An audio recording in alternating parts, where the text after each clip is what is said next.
Paramashivoham. Om Nithyananda Paramashivoham. Om Nithyananda Paramashivoham. Om Nithyananda Paramashivoham. Om Nithyananda Paramashivoham. Om Nithyananda Paramashivoham. Om Nithyananda.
Nithyanandam, please relax.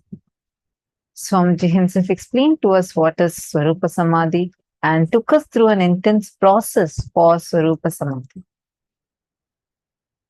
Swamiji explained to us about the state and space of Samadhi too, and what you need to be doing.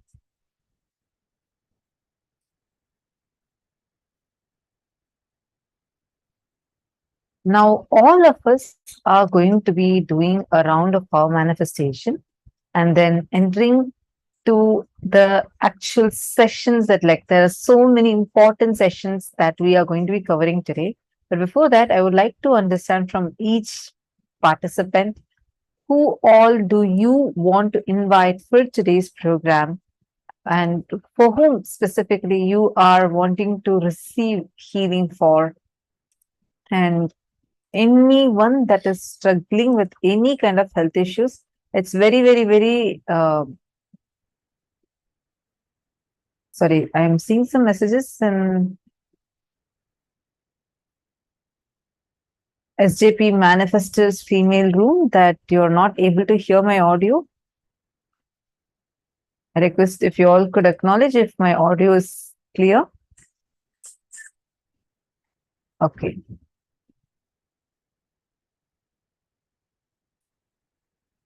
Thank you, Mom Madeline. Now, understand, today we are going to be attending to some of the very important parts of ourselves. Now, what are these? The thoughts that we carry. Swamiji said, Paramashiva runs his whole universe without thoughts. But all of us are sitting with thoughts.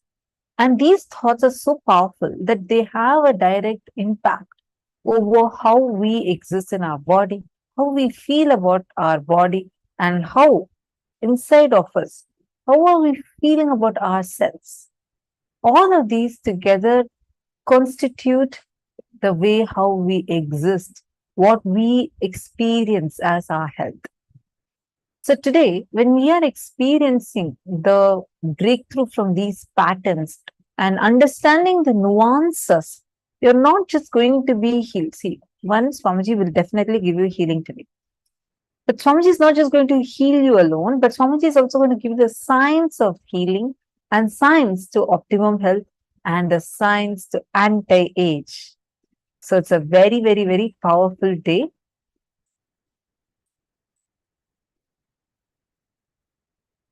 May I request all the participants to take a few minutes and quickly invite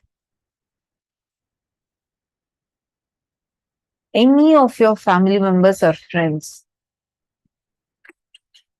whoever you want to invite and receive healing for.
Are all of you ready? Shall we all enter into power manifestation session? Okay. So today, the first power you're going to be manifesting is the power of body scanning. Anyone here for the very, very first time, you have never experienced power manifestation, you do not know about power manifestation?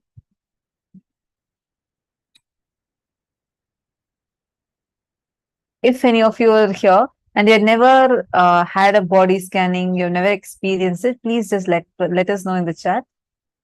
Okay, so now with this process that Swamiji has just done for all of us, we are going to be manifesting the power of body scanning. Please connect with any person within the program and you're going to first intensely radiate the intense love and oneness as Swamiji. First, ask the partner's consent whether you can scan their body, and you're going to just intensely be in that oneness with Swamiji and close your eyes and just start with that oneness. Ask Swamiji to reveal to you what is the issue that the person is having. Swamiji himself will reveal to you in your third eye. You will sometimes, first it will start as, you will actually feel it in your body. Many times when I do body scanning, I feel it like if someone is having a back pain. I suddenly feel